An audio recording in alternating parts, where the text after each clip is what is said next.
I am Monique, 32 years old, and I've spent my life being the family disappointment. Let me be perfectly clear, I didn't choose that role. It was assigned to me the moment I showed less enthusiasm for luxury brand names than my sister and more interest in complex, technical subjects than my father could easily understand. I was the difficult one, the disorganized one, the one who just couldn't quite grasp the concept of real success. I just flew into Hilton Head for our annual family trip. It's a tradition, you see, a yearly ritual designed to showcase my parents' success and, by painful extension, my own perceived failure. The whole event is a stage, and I was always cast as the quiet, slightly embarrassing extra. Standing in the lobby of the five-star resort, the sheer weight of their wealth, their expectation, and their collective disapproval slammed into me.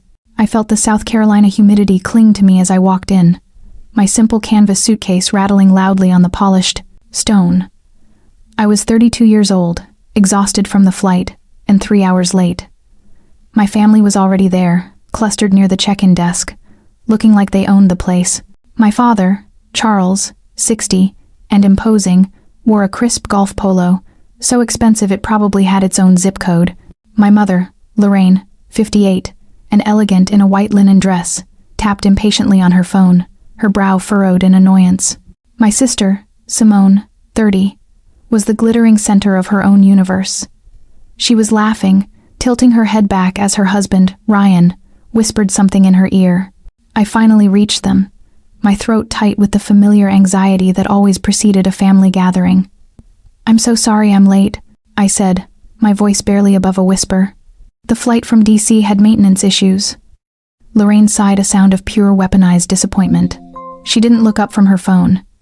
"You are always the last one, Monique. Always. You've kept the entire family waiting. Charles is getting impatient." Simone finally turned, her smile fading into a familiar, assessing look.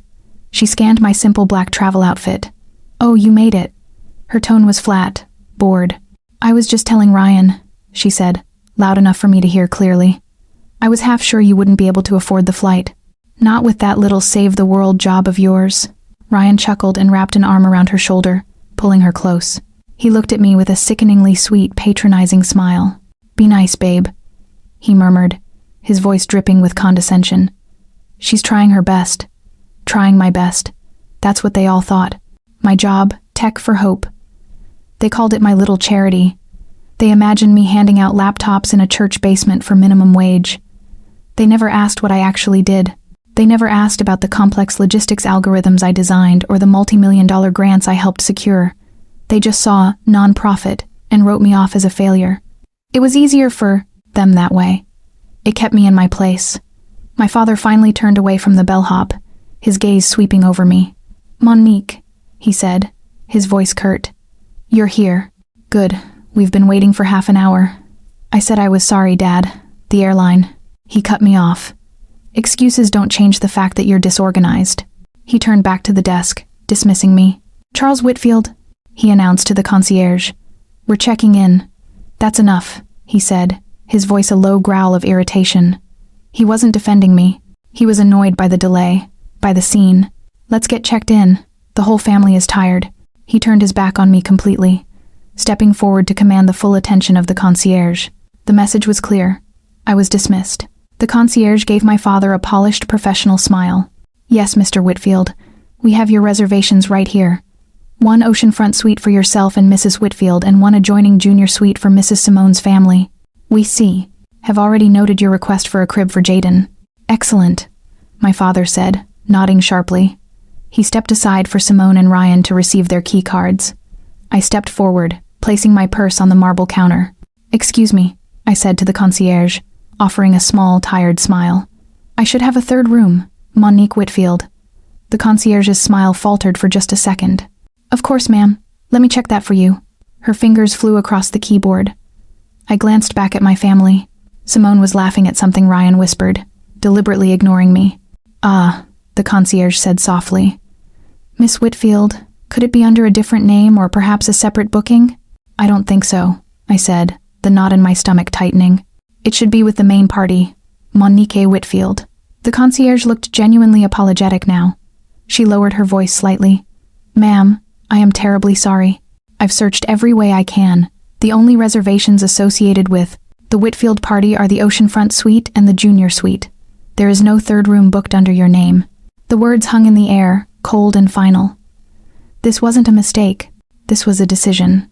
I turned slowly to face my family. Ryan had a small, cruel smirk on his face. Simone was studying her fingernails with intense interest, a tiny smile playing on her lips. They knew. They had been waiting for this. I looked at my parents. My mother, Lorraine, suddenly found the pattern on the marble floor utterly fascinating, refusing to meet my eyes. And my father, Charles, he had turned his entire body away from the counter. He was staring intently out the grand floor-to-ceiling windows, his hands clasped behind his back, perfectly still as if he were admiring the ocean view and had heard nothing at all. He had left me alone to be humiliated.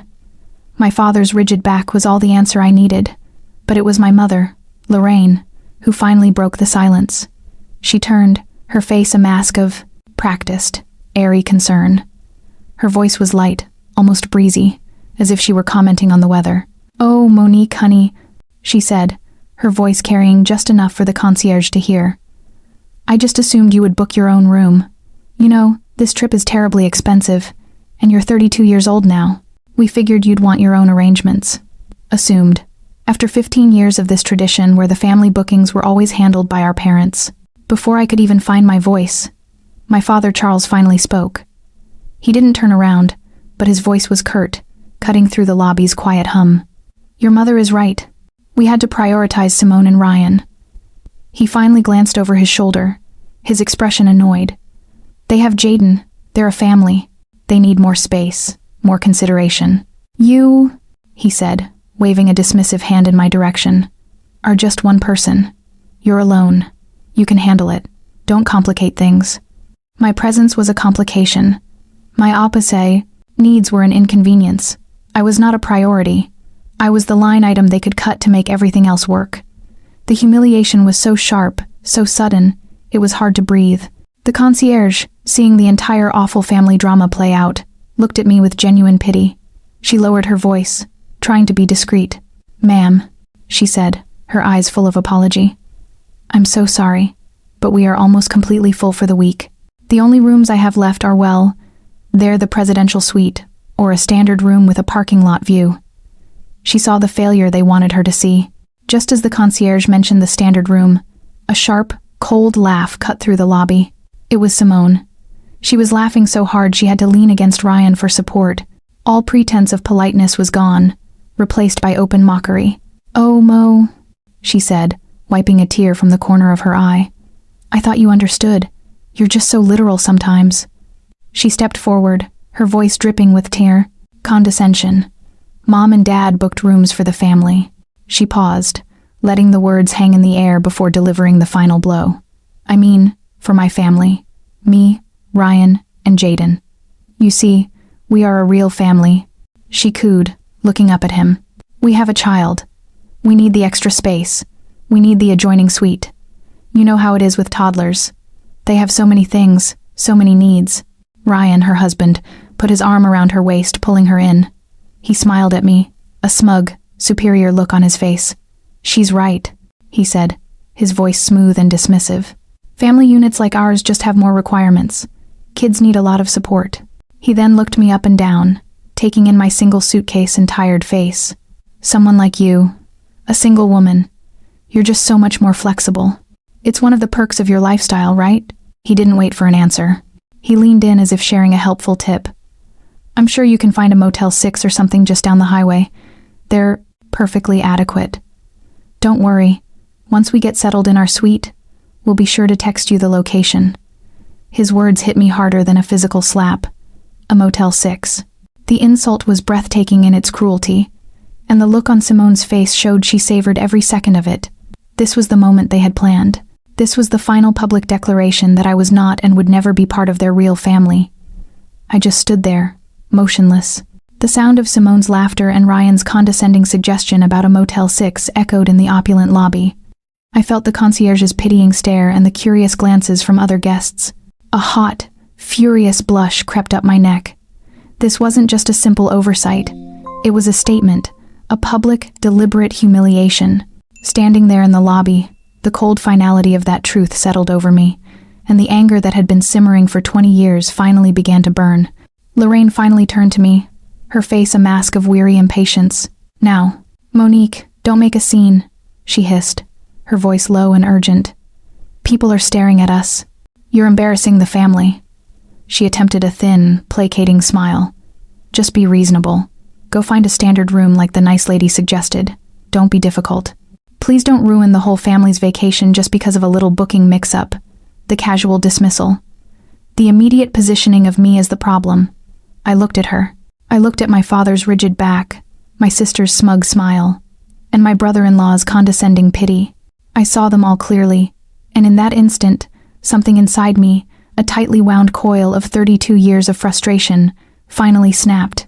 I stood up straight. The exhaustion that had clung to me from the flight vanished, replaced by a cold, sharp calm. It was a clarity so profound it almost made me dizzy. I was done. I was so completely and utterly done. I took one deep, steadying breath. Then I turned my back on my family, completely dismissing them.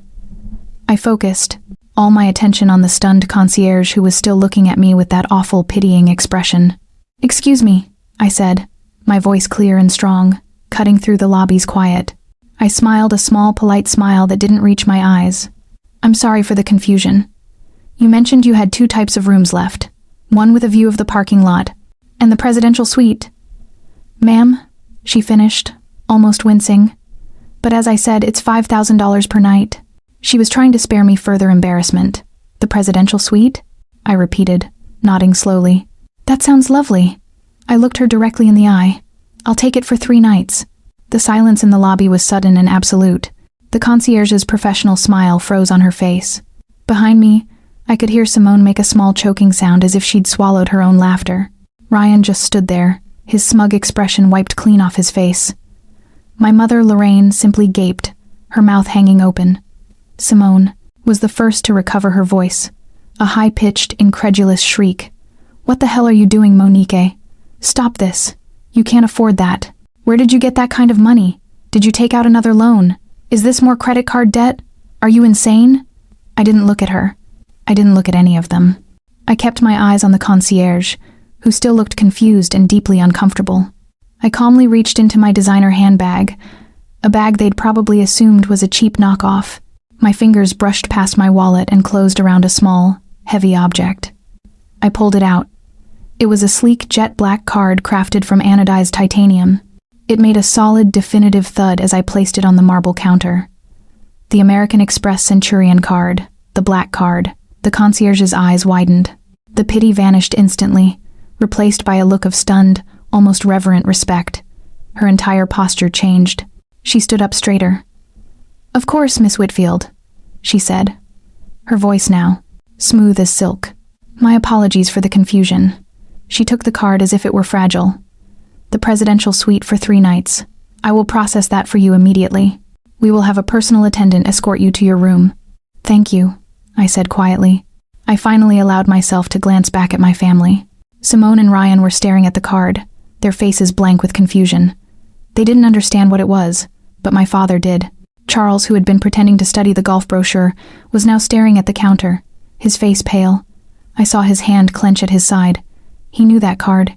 He recognized it. He was a man who defined his entire worth by his financial status. And this card was the one status symbol he had never been able to acquire. And I, his failure daughter, had just slapped it down on the counter like it was nothing. The concierge quickly processed the payment, her movements efficient and deferential. She handed me the receipt to sign. "Your attendant will be here momentarily, Miss Whitfield. He will bring your luggage to the suite and can arrange anything else you require." I signed my name on the line and handed it back. "Thank you," I said.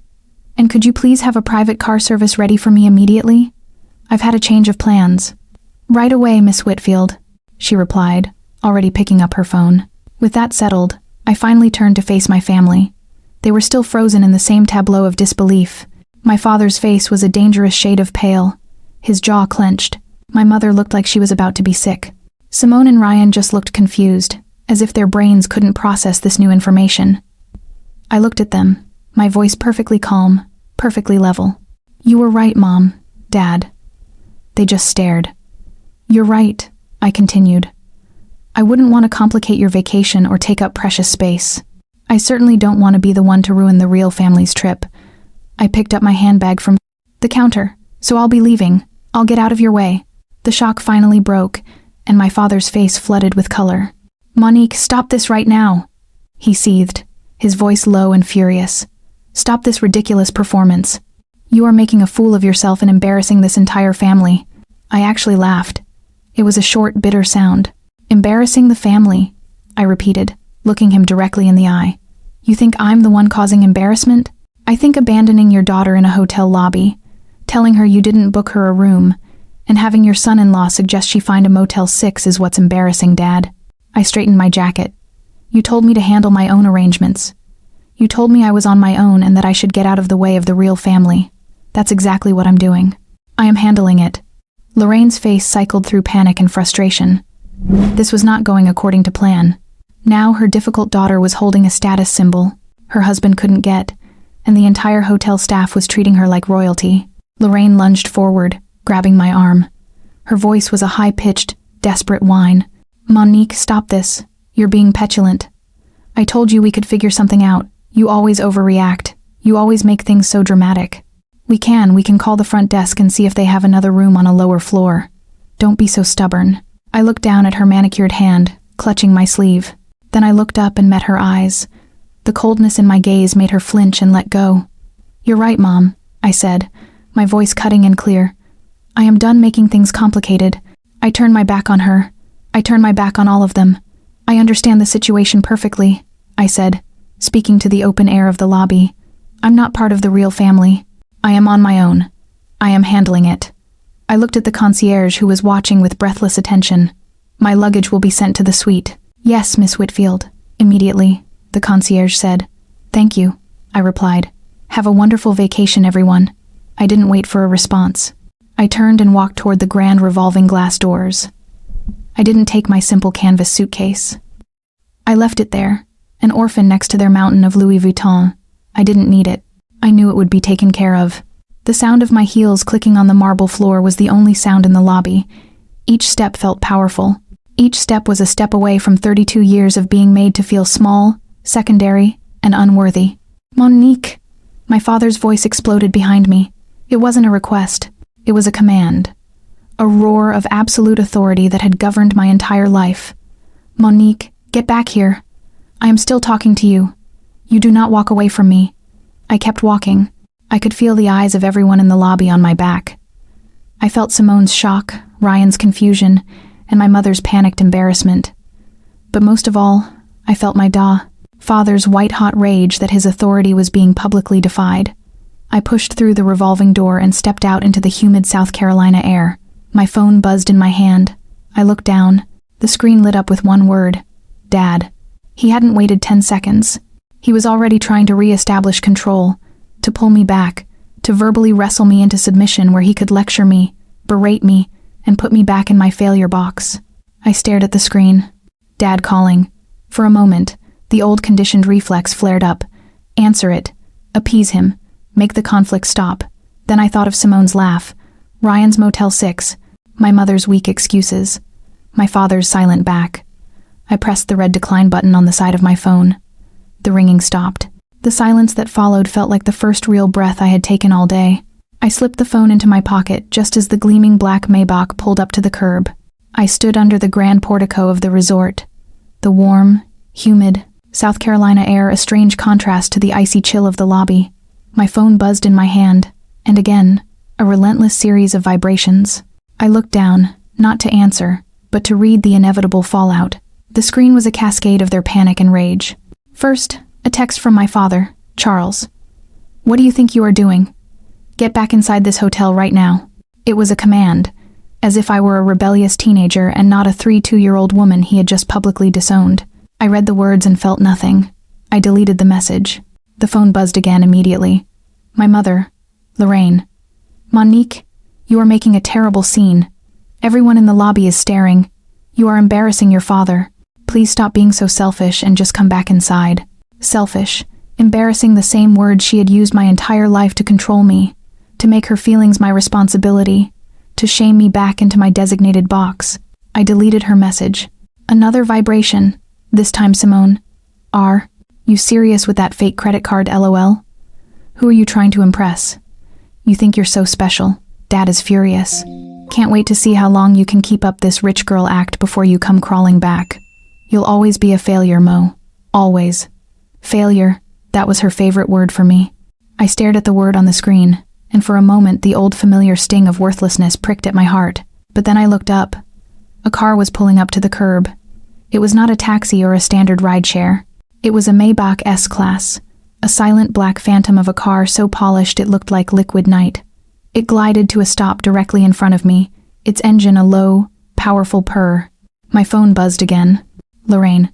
Monique, what is that car? Did you call a limo? You cannot afford that. I silenced the phone completely and slipped it back into my pocket. The back door of the Maybach opened, pushed from the outside by a chauffeur. He was tall, dressed in a sharp, dark uniform with a driver's cap. He was a professional, not just a driver. He stepped onto the curb, his posture perfect, and nodded respectfully at me. Good evening, Miss Monique, he said, his voice polite and professional. Mr. Marcus is waiting for you at the villa. I nodded to the chauffeur and slid into the back seat. The interior of the car was absurdly luxurious, smelling of rich leather and polished wood. The door closed with a soft, heavy thud, instantly sealing out the sounds of the resort, the humid air, and my family's frantic energy. There was only silence. The car pulled away from the curb, its movement so smooth it felt more like floating than driving. I didn't look back. I didn't need to. I could feel their eyes on the car as we disappeared down the long, palm-lined driveway. Inside the lobby, my family stood frozen, staring through the floor-to-ceiling windows at the disappearing taillights of the Maybach. The bellhops, still holding their luggage, awkwardly looked between them and the door. Ryan was the first to speak, his voice a disbelieving stammer. That was a Maybach, an S-Class with a private chauffeur. What the hell is going on? How does she get a Maybach? My father, Charles, said nothing. He stood perfectly still, his face a mask of cold fury. He hadn't understood the black card, not really, but he understood the car. He understood the chauffeur. It was a display of wealth and power that he hadn't orchestrated, that he didn't control, and he hated it. He hated her for it. He had no idea what was happening, and that made him more furious than anything else. Simone, recovering from her shock, immediately reached for the only explanation that made sense in her world. She scoffed, crossing her arms. Oh, please don't be so dramatic. She tossed her hair, her voice dripping with renewed scorn. It's obvious, isn't it? A rich boyfriend, some tech billionaire or hedge fund guy she's latched onto. She's probably his mistress. That's how she got that credit card. She's just pretending to be something she's not. It's pathetic, really. Lorraine, my mother, seized on this explanation, nodding eagerly. Simone's right, Charles. Of course, it must be a man. Monique would never be able to afford that on her own. The idea that I had achieved this myself was so impossible, so outside their narrative of me that it didn't even occur to them.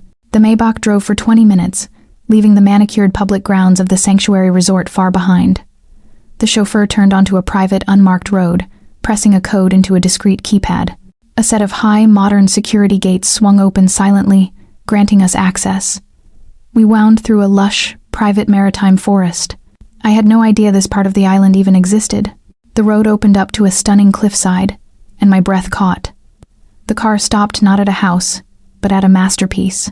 It was a sprawling modern villa, made of dark wood, glass, and white stone, built directly into the bluff, seeming to float over the Atlantic Ocean. It was so private, so architecturally significant, it made my family's 5-star resort look like a common chain hotel. The chauffeur opened my door. Mr. Thorne is on the main terrace, Miss Monique. Welcome.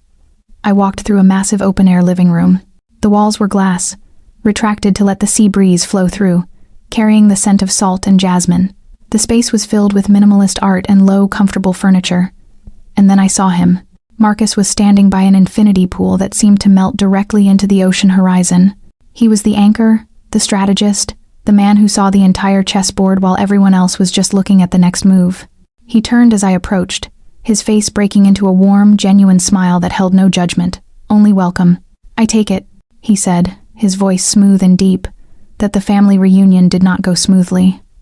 I let out a breath I felt like I had been holding since I stepped off the plane. I sank into one of the chairs, my anger and adrenaline finally giving way to a profound, bone-deep weariness. I picked up one of the wine glasses. It was an expensive Bordeaux, complex and comforting. "You could say that," I murmured, staring out at the water. "It was worse than I thought, Marcus. Much worse." He didn't pry. He just waited, giving me the space to speak. "They didn't book a room for me," I said, the words still tasting like ash in my mouth. "They just left me standing in the lobby, my own family." Marcus just nodded, his expression unreadable but completely supportive. I laughed a humorless, broken sound. My father pretended to be looking out the window. My mother blamed me for making a scene and told me to be reasonable. And then Simone. I paused. The final humiliation, the very words still stinging. "What did Simone say?" he asked gently. "She laughed," I said, my voice quiet. "She told me they had to prioritize, that she, Ryan, and Jaden are the real family." I finally looked at him, the tears I had refused to shed in front of them now burning in my eyes. A real family. And I'm not. I'm the extra, the burden, the one they left behind at the check-in desk. "They told me," I whispered, "to find a Motel 6. Marcus took a slow sip of his wine, his eyes fixed on the darkening horizon. He finally let out a low, humorless laugh. "A Motel 6, he repeated, shaking his head. "They really have no idea, do they? After all these years, they still see you as that struggling charity worker. A charity worker at Tech for Hope, their little pity project. The failure daughter who couldn't even manage to land a real corporate job." I looked down into my wine, swirling the dark liquid. "They don't know the truth, Marcus. They never bothered to ask. They have no idea that Tech for Hope isn't some tiny nonprofit I just work for. They don't know it's our foundation. That was the secret, the one I had kept for 6 long years.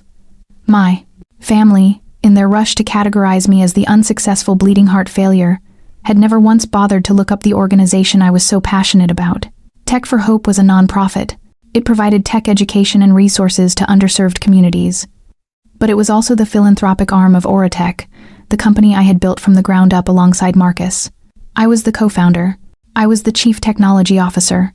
I was the M in M Thorne, the anonymous coding genius the tech blogs were always trying to identify. I was the architect behind our company's revolutionary artificial intelligence platform, the one that managed secure logistics for some of the largest corporations and governments in the world. While my father was bragging about his regional business contacts, I was quietly negotiating contracts with the Department of Defense. Just last month, after we secured the new J-Core logistics contract, Oratech's valuation had been finalized, $1.2 billion. My 40% stake in the company made me one of the youngest self-made women in the tech industry. It was a truth so large, so completely opposite to their narrative of me that I had kept it hidden. I wanted to see just once if they could love me or even just respect me without the validation of money. I wanted to know if my father could ever be proud of me. Monique, the daughter, not Monique Whitfield, the CTO. The scene in the lobby had been my answer, a clear, brutal, and definitive no. Marcus looked at me, his expression softening from irony to a familiar brotherly concern. "You still haven't told them, have you?" he asked, though he already knew the answer. "After all this, you're just letting them believe it." I shook my head, turning to look out at the endless twilight ocean. The salt spray felt cool on my face. "I was going to," I said, my voice quiet. "I really was. This trip, I thought this would be the time. I had imagined this moment for months. I'd pictured a family dinner, perhaps a few nights into the vacation. I'd imagined calmly telling them about Oratech, about the contracts, about the valuation. Not to brag, not to show off, but just to finally be seen.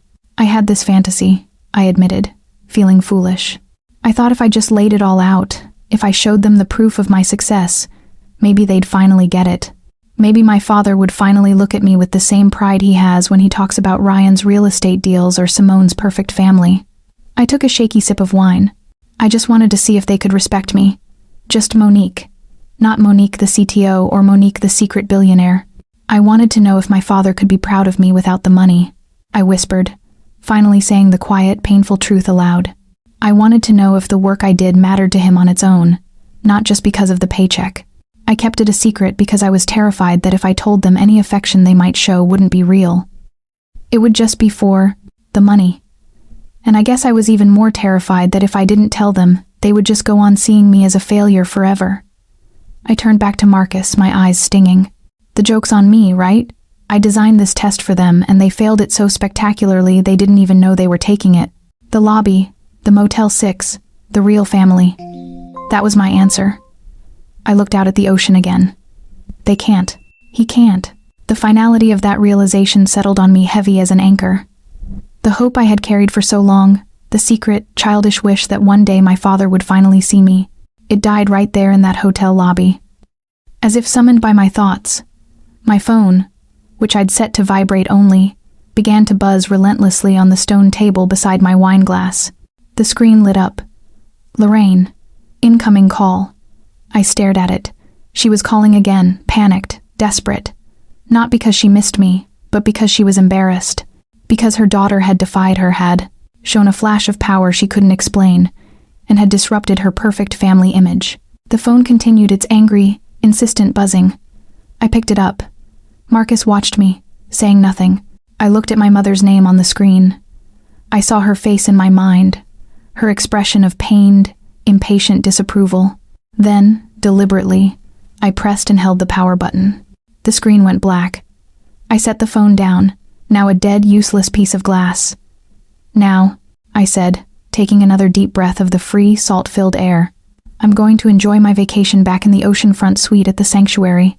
The atmosphere was thick with tension. The beautiful panoramic view of the Atlantic Ocean went completely unnoticed. Lorraine was pacing the thick, expensive carpet, her hands twisting the strap of her handbag. Simone and Ryan sat stiffly on a silk sofa, whispering frantically to each other. My father, Charles, stood by the window, his back rigid. He had been silent for the entire elevator ride, the silence radiating a cold fury. Finally, he turned, his face a mask of controlled rage. "Stop whispering, both of you," he commanded. Simone and Ryan fell silent. Ryan looked up, startled, like a student caught cheating. "Yes, Charles, get your laptop now."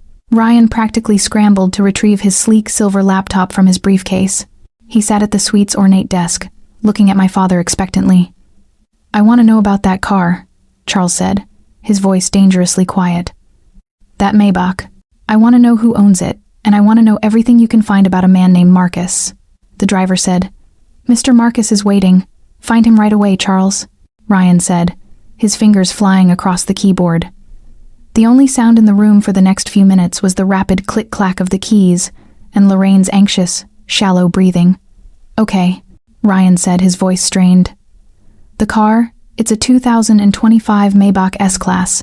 It's registered to a corporate entity, Oratech Holdings LLC. Oratech," Charles repeated, testing the name. "What is Oratech?" I'm looking. Ryan typed furiously. He suddenly stopped. He leaned closer to the screen. "Oh my God! What is it?" "Spit it out," Charles snapped. Ryan swallowed, his eyes wide. "Charles, you need to see this." He turned the laptop around. "Marcus. His full name is Marcus Thorne. He's the founder and CEO of Oratech." Lorraine stopped pacing. "A CEO? Is it a real company? Real?" Ryan let out a short, hysterical laugh. "Lorraine, it's not just real. This company, they're a private defense and logistics tech firm. They just signed a $1.7 billion contract with the Pentagon last month. They're what they call a unicorn, Charles. A massive, massive unicorn." The room fell completely silent. Simone, who had been staring blankly at her husband, suddenly gasped, her hand flying to her mouth. Her face went pale. "Oratech," she whispered, her voice trembling. "Ryan, look up the Oratech Foundation." Ryan, his own hands shaking slightly, typed again. "It's here. Their philanthropic arm. Wait. Oh my God. The Oratech Foundation is the primary funding source for Tech for Hope." "Tech for Hope?" Lorraine repeated, her voice a faint whisper. That's Monique's little charity. The one she's always working at." "It's not her charity, Mom," Simone said, her voice rising in panic. "It's their charity. It's his. That's the connection." Lorraine sank onto the edge of the king-sized bed, her hands fluttering at her throat. "So, Monique knows him. She knows the CEO of a billion-dollar company. Why didn't she tell us? Why would she keep something like that a secret?" Charles slammed his hand down on the desk, making Ryan jump in the ice and a nearby water glass rattle. "Don't be a fool, Lorraine," he roared, his face dark with fury and humiliation. "She doesn't just know him. She works for him." Simone seized on this, her eyes narrowing. "That's it. That's what this is. She's not a charity worker. She's his employee, probably his executive assistant or something. That's why he sent a car. That's why she has that credit card. It's a company card." "Charles," Ryan said, his face pale. "An executive assistant with a Centurion card. That's highly unlikely." "I don't care." Charles was pacing now, his rage palpable. "She has been hiding this. That girl, that ungrateful, secretive girl. She has been lying to us for years, working for this tech mogul while pretending to be some poor, struggling victim." Lorraine looked bewildered. "But why would she hide a good job?" Because she's manipulative," Charles spat. "She's been playing us, playing me. She stood there in that lobby and let me believe she was nothing. She's been laughing at us. That's what this is about.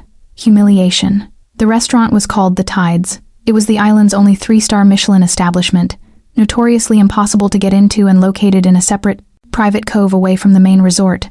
The dining room was intimate with perhaps only 15 tables. Marcus had arranged the reservation, of course. We were seated at the best table in the house, a corner booth that offered a panoramic view of both the ocean and the room. "The Frankfurt expansion is looking solid," Marcus was saying, swirling his wine. "Their regulatory hurdles are lower than we anticipated. If we move now, we could have the data hub operational by Q3. "That's aggressive," I said, cutting into my seared scallops. "But I like it. My algorithm for the new logistics platform is almost ready. It'll cut processing time by 30%. If we launch that in conjunction with the new hub, we'll dominate the European market before our competitors even know we're there." He smiled, raising his glass. "That's my CTO. Always 3 moves ahead." We clinked glasses, the quiet gesture of 2 partners who trusted each other implicitly. We were comfortable in our element, discussing billion-dollar strategies with the same ease that others might discuss the weather. It was in that moment of quiet confidence that I felt their eyes on me. I didn't look up immediately. I just continued my conversation with Marcus, but my senses sharpened. I glanced to the left, using the reflection in the glass wall. There they were, sitting at a small, awkward table near the service entrance. Simone and Ryan. They must have pulled every string, probably even dropped my father's name, just to get a last-minute table, all to continue their surveillance. They were pretending to read their menus, but their attention was fixed entirely on us. Simone was whispering furiously to Ryan behind her napkin. Ryan was staring at Marcus with an expression of pure, unadulterated envy. They were trying so hard to look casual, but they stuck out in this environment like cheap costume jewelry. I turned back to Marcus and smiled deliberately, ignoring them. "So," I continued, taking a bite of scallop, "about the Frankfurt server capacity. I have an idea." We laughed at something he said, a genuine, relaxed sound. We discussed our work, our shared history, our plans. We were 2 equals, 2 partners, comfortable and powerful. And across the room, I could feel the heat of my sister's stare, burning with a confusion and rage that for the first time in my life, I found completely, utterly irrelevant. We were halfway through our main course when the shadow fell over our table. Simone was standing there, her knuckles white as she gripped the back of an empty chair. Her face was flushed, a mask of poorly concealed fury and confusion. Ryan lingered a few steps behind her, looking like he desperately wanted to be anywhere else. "I don't know what kind of game you're playing, Mo," she spat, her voice a low, trembling hiss. "But it stops now. You're making a fool of yourself, and you're making the whole family sick with worry." I slowly placed my fork down on the edge of my plate. I took a small sip of my wine, letting the silence stretch, letting her stand there under the gaze of the other diners. Finally, I lifted my eyes. My expression was not angry, not sad. It was cold. "A game, Simone?" I asked, my voice quiet but carrying. "You call being abandoned in a hotel lobby by my entire family a game? I'm just playing by the rules you all set. I'm taking care of myself, just like Dad suggested." Before Simone could form a retort, Marcus placed his napkin on the table and stood up. He was taller than Ryan, and his presence was instantly commanding. He wasn't aggressive, just completely, unshakably calm. He offered Simone a polite, disarming smile. "Good evening. You must be Simone," he said, his voice smooth and deep. "I'm Marcus Thorne. It's a genuine pleasure to finally meet you. Monique has told me so much about you." His politeness threw her off balance. She stared at him, momentarily speechless. "So this is it?" she sneered, recovering her footing. "This is your boss. He's the one paying for all this. He must pay you really well. How much does he give you to afford a black card and a Maybach Mo? Is that part of your bonus package?" Marcus let out a soft, almost imperceptible laugh. "You've misunderstood, Simone," he said, his voice calm and disarming. "Monique doesn't work for me." He paused, letting that sink in. "She and I are partners. We built Oriatech together from the ground up in a garage in Palo Alto 6 years ago. I'm the CEO, yes. I handle the board and the investors. But Monique," he said, his voice filled with a deep, genuine respect that my family had never once shown me. "Monique is the Chief Technology Officer. She isn't just part of the company, Simone. She's the brain behind it. Every piece of code, every algorithm, every single contract we've ever won, that was all her. I'm just the suit." The blood drained from Simone's face. Her forced mocking smile faltered, replaced by a slack-jawed, blank stare. Ryan, behind her, looked like he'd been physically struck. "CTO," Simone finally sputtered, her voice cracking. "You're lying." She turned on me, her eyes wide with disbelief and a new, rising panic. You're the CTO of a billion-dollar company? That's impossible. You're the failure. You're the one who couldn't even get into a real school. You didn't even go to the Ivy League. Dad had to pull strings just to get you into state college." I finally set my wine glass down. I looked up at my sister, my expression not angry, just tired. "You're right," I said quietly. "I didn't go to the Ivy League. You're thinking of your acceptance to Brown, the one Mom and Dad threw a party for." I leaned forward. "I graduated from MIT with honors in computer science and artificial intelligence." I let the words land, but I don't blame you for forgetting. It was the same spring you were deciding between Vera Wang and Oscar de la Renta for your first wedding. I guess everyone was just preoccupied. Simone was completely silent. She just stared at me, her entire world visibly tilting on its axis. The narrative she had built her life around my failure had just been vaporized. I looked at my sister, at her pale, shocked face. The anger I had felt for so long was gone, replaced by a cold, quiet finality. "You're right, Simone," I said, my voice barely above a whisper, but it cut through the restaurant's quiet. "I didn't go to the Ivy League. I went to MIT, and you all forgot about it because you were busy planning your wedding. You and Mom and Dad, you all wrote me off. You decided I was the failure, the charity case, the disappointment. And why? Because I didn't fit your narrative. Because I wasn't obsessed with money and status. Because I wasn't you." Simone started to stammer. "Mo, I kept my life private for a very simple reason," I continued, cutting her off. "I wanted to see if any of you, just once, could be proud of me. Not my accomplishments, not my bank account, just me. I wanted to see if this family was capable of loving someone unconditionally." I picked up my wine glass and looked at her over the rim. "And tonight, in that lobby, when my own mother told me I wasn't part of the real family and you told me to go to a Motel 6, I finally got my answer. You can't." Marcus, who had been watching this all with a quiet intensity, finally chimed in. He turned his polite, disarming smile back to Simone. "And just in case you are still wondering about that company credit card, Simone," he said, his voice casual, as if discussing the weather. "Monique's 40% stake in Oriatech, the company we built together. It was just officially valued last week after the DoD contract." He paused just long enough. $1.2 billion. The word exploded into the silence between us. Simone's face went completely white. She physically stumbled backward, her hand flailing out to grab the back of an empty chair to steady herself. Her eyes were wide and blank. Billion, she stammered. $1.2 billion. I took a calm, deliberate bite of my scallop. It was perfectly cooked. I finally looked up at my sister, her entire world shattered and reforming around her. "That's right, Simone," I said. "Now you can go back to your table. You can finish your dinner, and you can report back to Mom and Dad. Enjoy your meal." Simone didn't walk back to her table. She stumbled, her movements jerky and uncoordinated.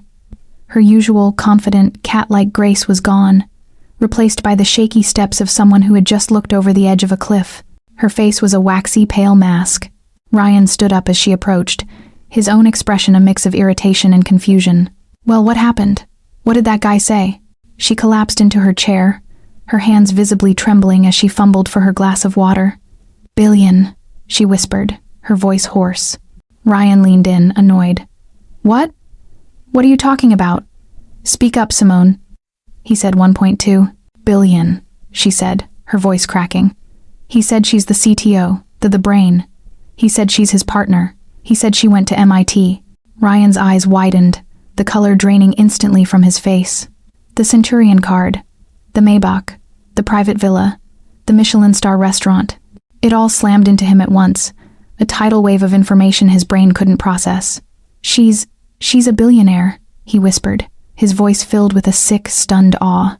"Monique, our Monique." Simone just stared at him, her eyes blank with the horror of her own actions. We told her to go to a Motel 6. Ryan didn't hesitate. He threw a handful of cash onto the table, far more than enough to cover their untouched drinks. He grabbed Simone by the arm, yanking her roughly to her feet. "We have to go. We have to tell your father now." They practically ran out of the restaurant, ignoring the confused stares from the staff and the few other diners. The drive back to the sanctuary was a frantic, silent blur. They burst into Charles and Lorraine's oceanfront suite without knocking, finding Charles on the phone with his lawyer and Lorraine reading a fashion magazine. "She's a billionaire," Simone shouted, the words tumbling out in a hysterical rush. Charles lowered his phone, his expression hardening. "What did you say? Stop talking nonsense. It's true," Ryan gasped, leaning against the doorframe, his face pale and sweaty. "Monique, she's not a charity worker. She's the co-founder and CTO of Oriatech. That guy, Marcus Thorne, is the CEO. Charles, the company is worth over $1 billion. Her personal stake is..." Lorraine dropped her magazine. "What? That's impossible. She's just Monique." "It is true," Simone shrieked, finally finding her voice. "She went to MIT. She's been lying to us for years. She's been laughing at us." The reaction was immediate and explosive. Charles roared, a guttural sound of pure primal rage. He swept his arm across the ornate wet bar, sending a crystal highball glass shattering against the marble fireplace. Ice and expensive whiskey scattered across the pristine carpet. "She dared," he bellowed, his face a dark shade of purple. "She dared to lie to me, to this family. She played us. She sat there in that lobby and she made us look like fools." Lorraine, however, had a different, more terrifying realization. She sank onto the sofa, her hands fluttering at her throat. She wasn't just angry, she was horrified. "Oh, Charles, stop yelling. Don't you understand what this means?" "I understand perfectly," he roared. "She's deceitful. She's manipulative." "No," Lorraine sobbed, her words muffled by her hands. "You don't get it. We just told our billionaire daughter that she wasn't part of the real family. We abandoned her, Charles. We told her to go to a Motel 6. We treated our daughter, our billionaire daughter, like she was garbage." The next morning was bright and clear. The storm of the previous night's family drama felt distant. I was miles away from the sanctuary, sitting on the sun-drenched upper deck of the Oriatech corporate yacht, the Aura. It was less a boat and more a floating high-tech command center. Marcus and I were already working, laptops open, spreadsheets and code displayed on the screens in front of us. The ocean was calm, and a light breeze carried the scent of the sea. It was peaceful. My personal phone, which I had retrieved from the presidential suite and charged, suddenly rang, shattering the quiet. I looked at the screen.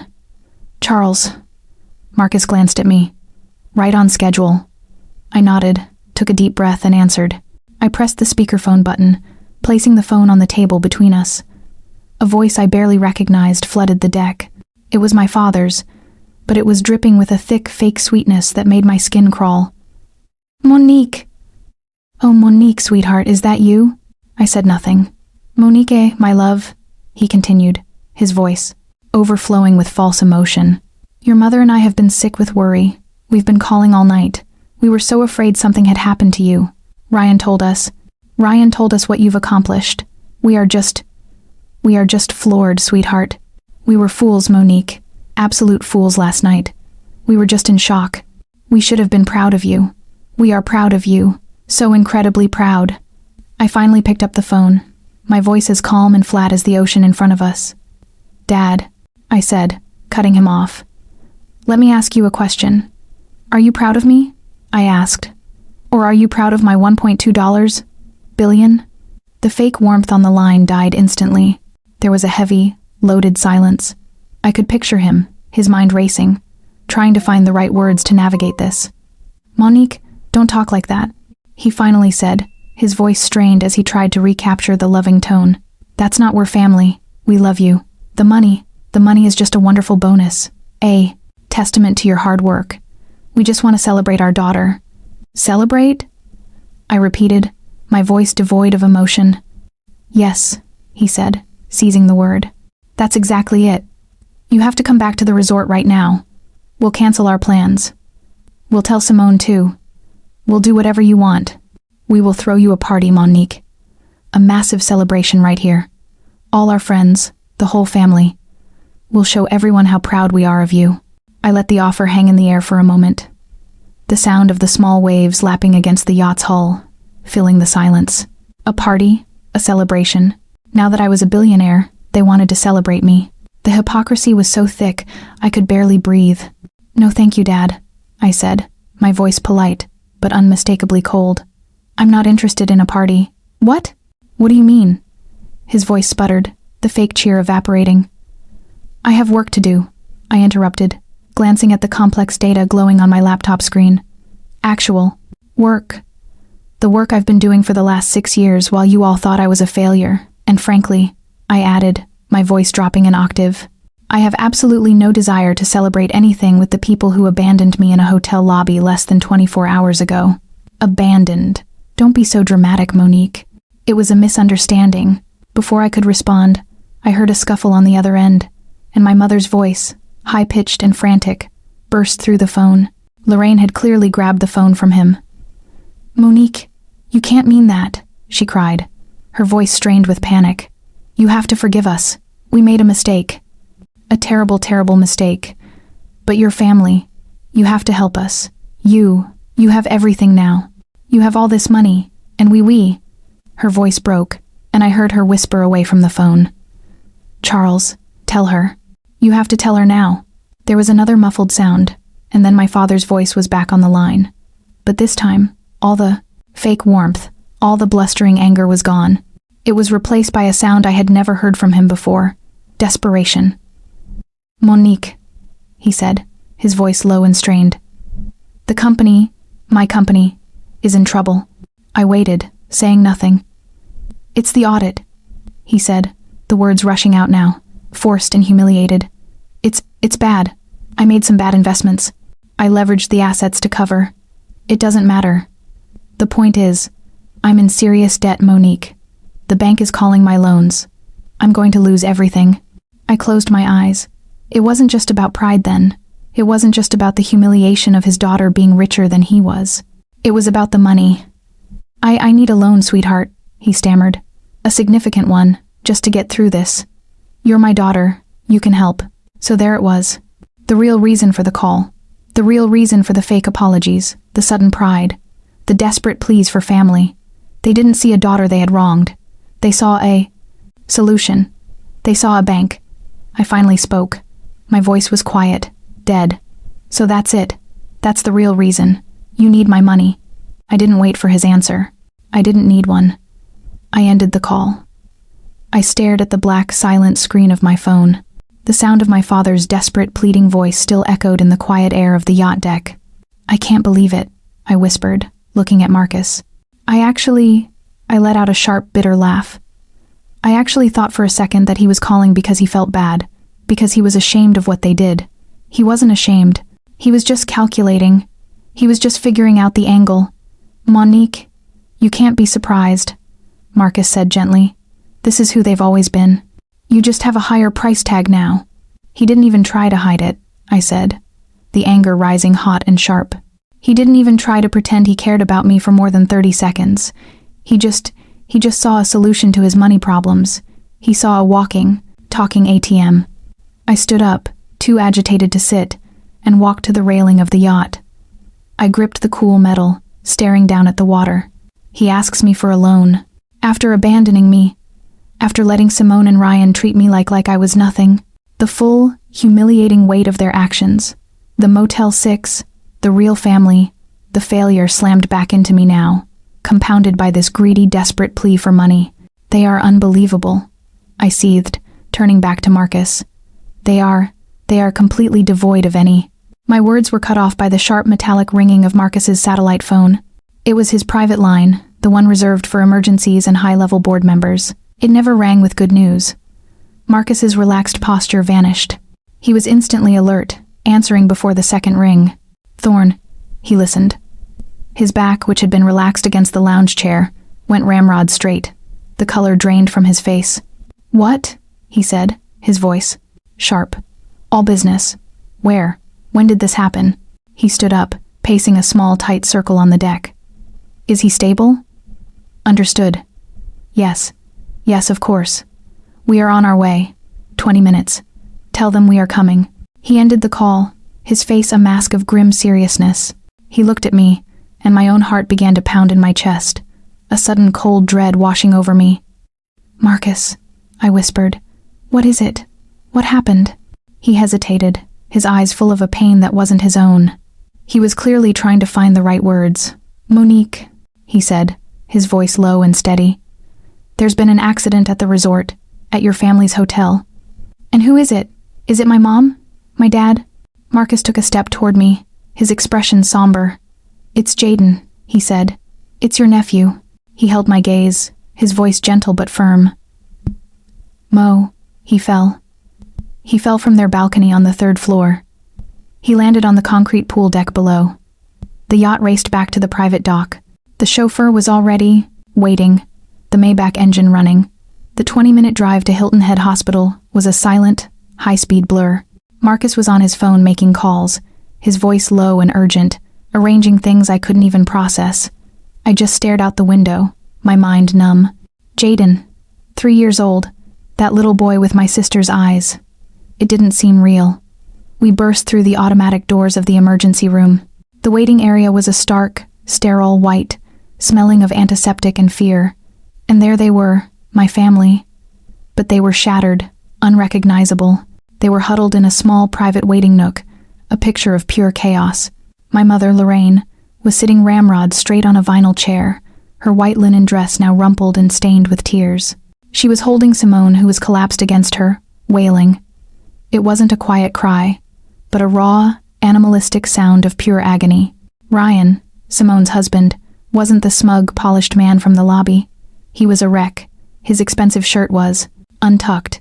His hair was matted with sweat, and he was pacing back and forth in a tight, frantic circle, running his hands through his hair and muttering, "No, no, no, no."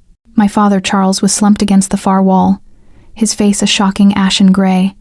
He looked 100 years old. All the anger, all the authority was gone. He just stared blankly at the floor. A broken man. Lorraine was the first to see me. Her head snapped up, her eyes wide and red-rimmed. "Monique," she cried out, her voice cracking with a desperate, shocking relief. "Oh, thank God you're here. Jaden, oh God, Monique, he..." But before she could finish, Simone's wailing stopped. She pushed herself away from my mother, her head rising slowly. Her beautiful face was a mess, swollen and streaked with tears and mascara. But when her eyes locked on me, they were not filled with grief. They were filled with pure, unadulterated hatred. "You," she hissed, her voice a venomous whisper that echoed in the small room. She scrambled to her feet, pointing a shaking finger at me. "What are you doing here?" Her voice rose to a scream. "Get out! What are you doing here to mock us? To laugh?" "Simone, stop," my father whispered, but she didn't hear him. "This is your fault," she shrieked, lunging toward me before Ryan grabbed her arm. "This is all your fault. If you hadn't made that scene, if you hadn't been so selfish and dramatic, we would have been there. We would have been watching him. This is on you." I recoiled, staggering back a step as if she had physically struck me. The word fault seemed to echo in the sterile, fluorescent-lit corridor. My fault," I whispered, the sound barely audible. How? How could this possibly be my fault? I was miles away on a yacht trying to escape them. "Yes, your fault," Simone shrieked, her voice tearing through the quiet hum of the ER. She tore herself free from Ryan's restraining grip and lunged toward me, her manicured fingers pointed like claws at... My chest. You did this. You always ruin everything. Lorraine, my mother, just continued to sob. Oh, Simone. No, don't. No. Simone screamed, ignoring her. Her eyes locked on mine, wild with grief and a familiar, terrifying rage. She needs to hear it. We were fine. We were all fine until she started this. Until she made that phone call. My blood ran cold. The phone call. The call where my father begged me for money. What? What are you talking about? Mom and Dad were devastated after you hung up on them, she yelled, her words echoing off the tile. Dad was furious. Mom was hysterical. They were a mess. Ryan and I, we couldn't even talk to them. We just needed a minute. We went for a walk on the beach. Just 10 minutes. That's all. She was sobbing hysterically now. We left Jaden with them in the suite. They were supposed to be watching him, but they were distracted. They were fighting about you, about your money, about what you said. They were distracted by your selfishness. And he climbed, oh God. Ryan, he climbed over the balcony railing. If you hadn't called, she spat through her tears. If you hadn't upset them, they would have been watching him. This never would have happened. You. She couldn't even say the words, but her eyes screamed them. You killed my son. The accusation was monstrous. I felt the world tilt, and Marcus put a strong, steadying hand on my arm. Simone, be quiet. My father, Charles, finally spoke. His voice was rough, choked. This is not the time for this. Stop it. Not here. The heavy double doors to the trauma bay swung open with a pneumatic hiss. A doctor in blue scrubs, his face grim and shadowed with exhaustion, stepped out. Family for Jaden Whitfield. The fragile, toxic bubble of our family drama instantly evaporated, replaced by a new, sharper terror. Ryan and Charles surged forward at the same time, their voices desperate and broken. That's us. I'm his. Father, Ryan pleaded, grabbing the doctor's arm. I'm his grandfather, Charles said, his voice cracking. How is he? Is he alive? Please, doctor, just tell us. How is my grandson? Dr. Evans looked at the desperate faces of my father and brother-in-law, his expression grim and deeply tired. Your son, your grandson is alive. We've managed to stabilize him for now. However, he continued, and the word landed like a stone. The fall was significant.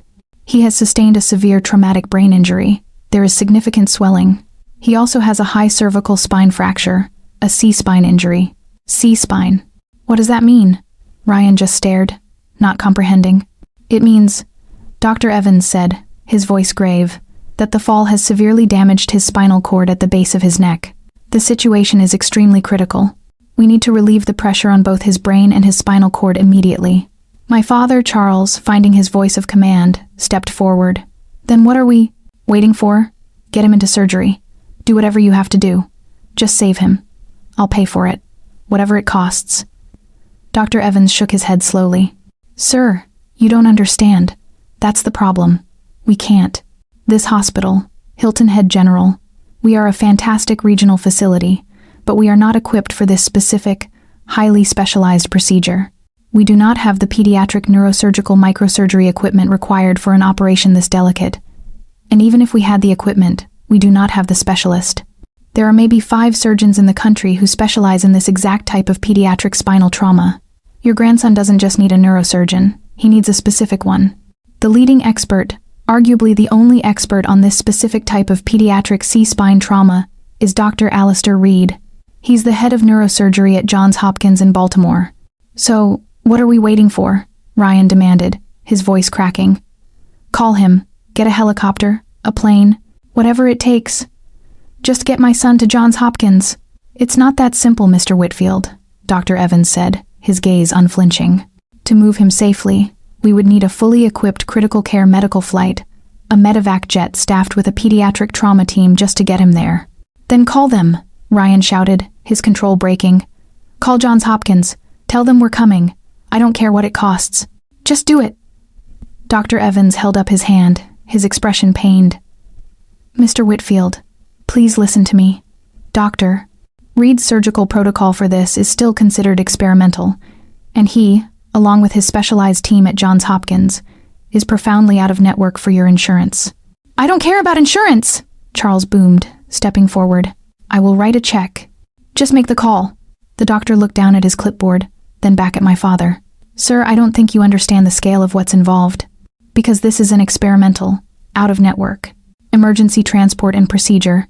The hospital Johns Hopkins will not even schedule the operating room, and the medevac company will not even start its engines without payment in full up front. A different kind of silence fell over the group.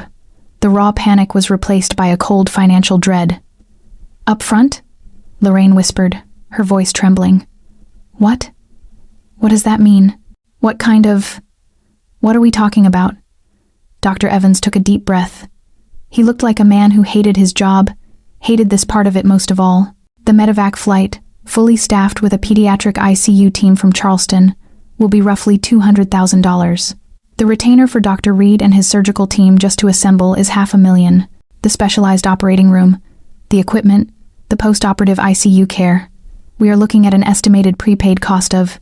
He paused, letting them brace. $1.5 million. The number just hung there. It was an abstraction, an impossibility.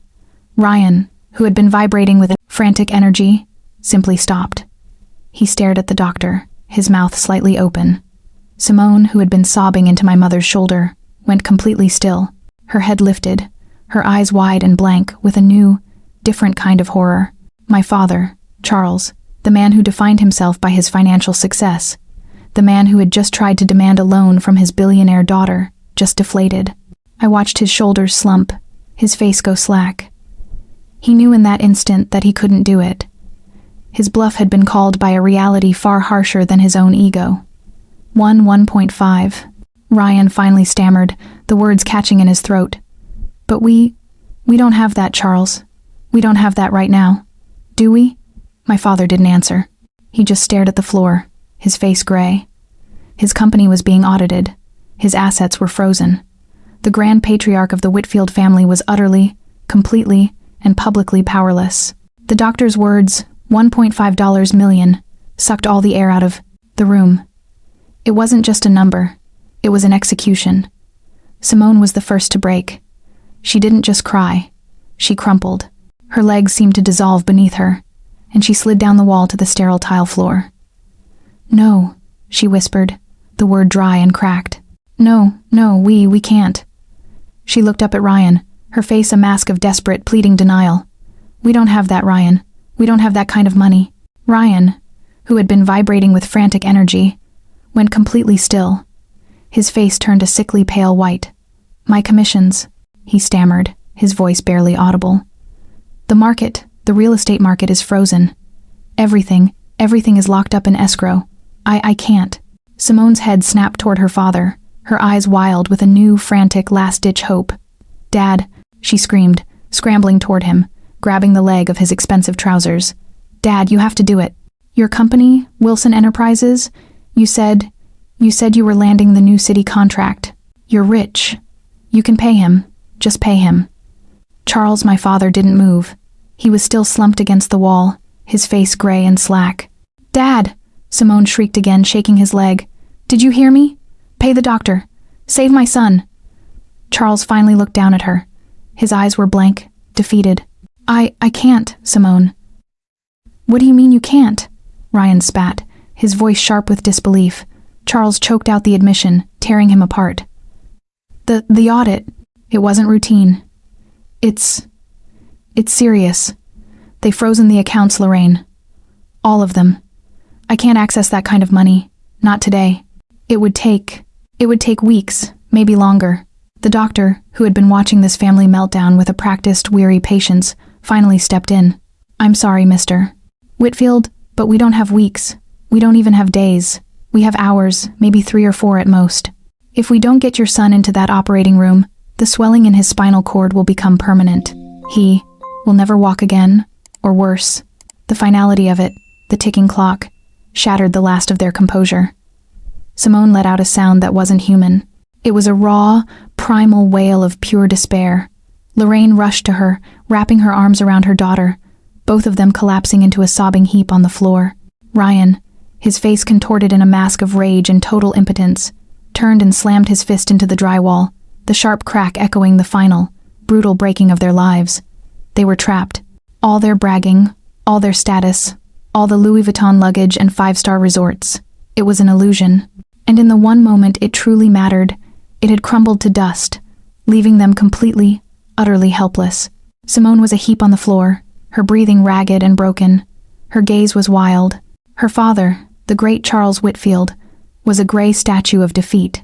Then her eyes, swollen and red, snapped across the room and locked onto me.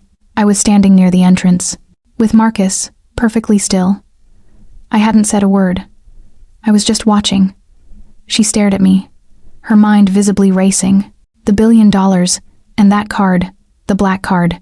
You, she whispered, her voice a raw, broken croak. Before I could even react, she lunged. She crawled. She scrambled across the sterile cold tile of the emergency room floor on her hands and knees like an animal. She reached me and grabbed the hem of my pants, her grip like a steel trap. "Monique!" she screamed, her face pressed against my leg. "Monique, please, you have to. You have the money. I know you do. You have that card? That black card. You can pay him. You can save my son. You can save Jaden. I'll do anything, Monique. I'll do anything. I'm sorry. I'm sorry for everything. I'm sorry. I'm sorry." Ryan rushed over. "Monique, please," he begged, his voice cracking. "She's right. You can help. We'll pay you back. I swear. Every penny somehow we'll figure it out. Just please save my son." I didn't look at them. I looked past their desperate, groveling faces. I looked at my parents. They were watching their golden child, their perfect daughter, and their favored son-in-law literally groveling on the floor at the feet of the daughter they had abandoned. They were now forced in silent, agonizing humiliation to pin their only hope on the one person they had thrown away. I looked down at my sister. Simone was still clinging to my leg, her sobs echoing in the small, cold room. I saw Ryan's desperate, pleading eyes. I looked past them at my parents. My father, Charles, was staring at me, his face a mask of gray, humiliated defeat. All their power, all their arrogance, all their judgment had evaporated. They were nothing, just scared, helpless people begging at the feet of the daughter they had thrown away. My face was blank. I felt nothing. No pity, no triumph, just a cold, sharp, absolute clarity. Slowly, deliberately, I bent down and peeled Simone's fingers off my leg. I stepped around her as if she were a piece of furniture and walked past my stunned family, stopping directly in front of Dr. Evans. I ignored my family's desperate, hopeful stares. "Doctor," I said, my voice cutting through the sound of Simone's renewed sobs. "You said doctor. Reed at Johns Hopkins is the specialist. His condition is too unstable, so we won't transport the patient. We'll transport the surgeon. What if we could bring Dr. Reed here to this hospital with his own surgical team and his specialized equipment?" "Doctor," Evans stared at me as if I were insane. "Miss Whitfield, I don't think you understand. That's logistically impossible in hours. Who could possibly do that?" I didn't answer him. I simply turned to Marcus, who had been standing silently by the door.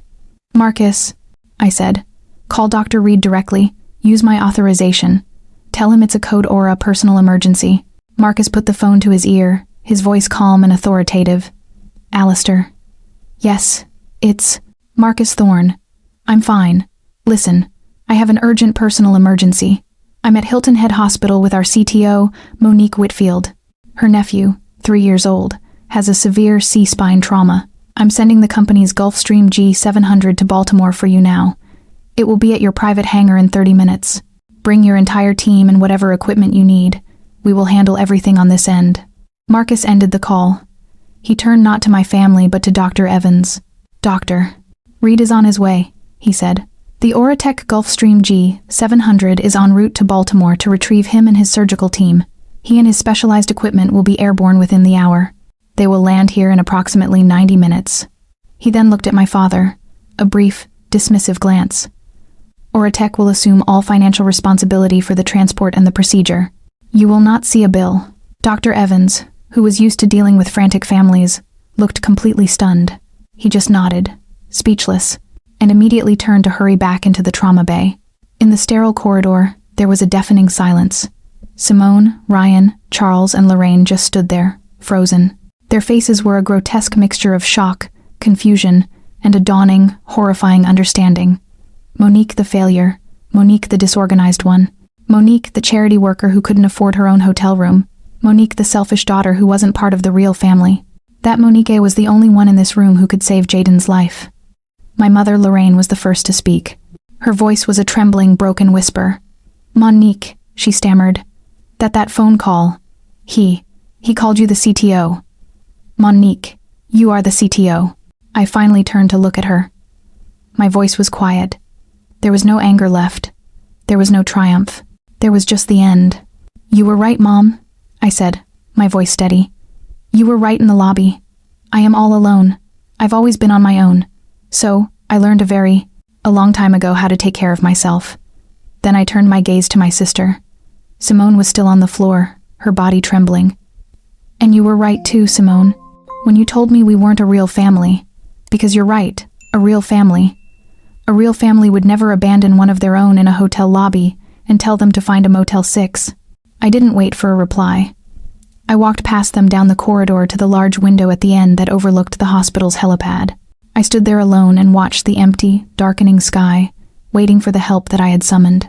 The ultimate lesson from this story is that your self-worth must come from within, not from the validation of those who refuse to see you. The failure you mock today might be the only person with the power to save you tomorrow.